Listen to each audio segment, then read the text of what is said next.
unfortunately, things didn't pan out. And during this time, I was thinking about rebranding because 250 taxi was only coined towards that country. So I couldn't go register 263, 260, every country. Yes, I was going, exactly. I was 254. Like, yeah, this will not fly. So I thought about Afri now. That's when Afri came into mind. Yeah. Africa. Yeah, Africa, exactly. But during the time I was running Africa at 250 taxi, there was a business that was coming up. It was huge. And this was Hello Food.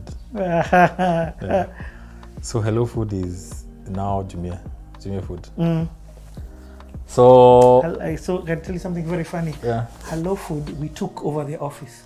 Really? In my business, Yeah. we went to the office where Hello Food started. Oh wow. Yeah. And now they're a big. Oh, they're huge. Yeah. I remember they put in $1 million between those countries, East Africa. What? Yeah. And they're starting capital. $1 million. Yeah. Unless I'm wrong, but the MD told me that. So I was very good with their. So there's a guy called, is it Karani? The guy that started. Now he was managing Kenya, and then he left. I can't remember his name, but he's the one that founded Rwanda. We talked sometime on LinkedIn. So the guy came and he was doing 10, 15, 13 deliveries a day in Rwanda. We were hanging out. He was good friends with George too. But then he left, and then they brought another lady called Alyssa to be the MD from America. And we became very good friends. So all this time, I'm friends with this girl. I'm learning their business. So I'm taking notes. I'm like, oh, how do you guys get riders? This is what we do. How do you pay them? This is how we pay them. Yeah. What do you use to? How do you estimate food delivery time? This is it. How do you everything? First hand. Every single thing. And we had a marketing partnership. So if they wanted to reach people, they would give us some flyers we distribute through our taxis. If I wanted to reach more people, I would give them some coupons they distribute to their customers. So we were partners when it came to marketing. But then I was so fascinated by their business. Then I looked at their app, and then I was like, this doesn't look hard. This definitely won't have me in the streets at midnight. Yeah? Lifting up phones trying to get signal. No. Then I was still doing 250 taxi. And then I called my guy, Mr. Jens. Yes. He's in Europe at this time. Yeah, I think he had gone to Europe, yeah. Mr. Jens, I've been thinking. I think this taxi thing is just going to kill us with this pressure. Why don't we start a delivery app? And then I was like, oh, it's a good idea. I'm sure it will be easy to build, but with the competition, are we going to be able to do it in Rwanda and in Kenya? In Rwanda and in Burundi, I was like, no, I'm not going to do it in Rwanda. Let's just think about it and see how we can take it to the other countries in Africa. So I told, dude. Yeah.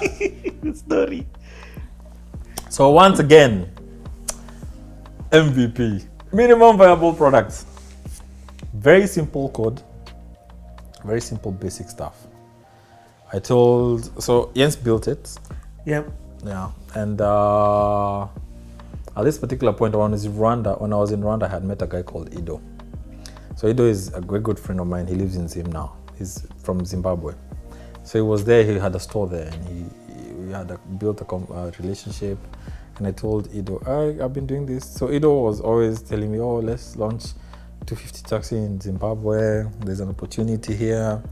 And I told him, yeah, I'll come and we can launch it. And true to his word, I went to Zim and we rebranded our app and built another version of 263 taxi now, which is from Zim. And we tried. Still there? It's the apps. All the apps are there. We just don't. Yeah. We tried to launch it, but again, funds and so on. Then I got frustrated again. So I went to Zim twice, and then I went back to Rwanda or Kenya, one of them. So this time now, the delivery app has come into mind. Okay, I told Jens I want to go and you to go and copy paste exactly how this app looks like. The same thing. So I took a piece of paper and I drew how I want it to look and how I want it to work. I said, this is it. So I went. I think Jens at some point came to Kenya. Yeah, when I was testing AfriTaxi, 250 taxi, he was in Europe. So that's why he was saying his internet works, but mine doesn't. Yeah. But when this time we're building the delivery app, he's in Kenya. So I'm like, oh, let me come there and see what we can do. So I go to Kenya, and I convinced my mom to give me access to her cards, credit cards, to be used for only 2 purposes, 3: Uber, Airbnb, and paying Indian developers. And I maxed all of them. All of them. So one of them had $4,000. I maxed it. The other one I had hundreds, and I maxed every single thing. I don't understand how she had all this faith. Every single thing I maxed. Hey, dude, you're insane. So all this time I'm getting an Airbnb so that Jens and I can live together and build this thing. Yeah. Okay. So I'm meeting Jens every day, waking up. Yeah? So we used to wake up at 2, go eat. We used to work at night. So then we started working again at 5. We work until like 4 or 5 in the morning. Again, build it. When the money ran out, we started going to restaurants. Because it ran out at some point, you couldn't stay at an Airbnb forever. So what I would do is I would get Jens, I still wanted him to have not complain that this is too much. And I would pay him whatever I could. I told him, you know what, you and I are partners now. We'll do this together. And so I used to meet Jens every day. The driver is here. Every day at a restaurant. Okay? Who's here? You're The the driver, Afri- yeah. Ah, good. Hold on. We'll be back. Our lunch has arrived. Yeah. Hungry?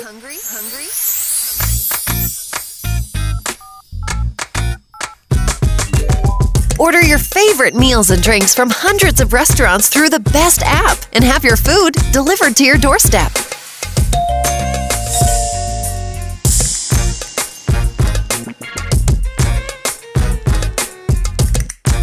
Download the AfriDelivery app now.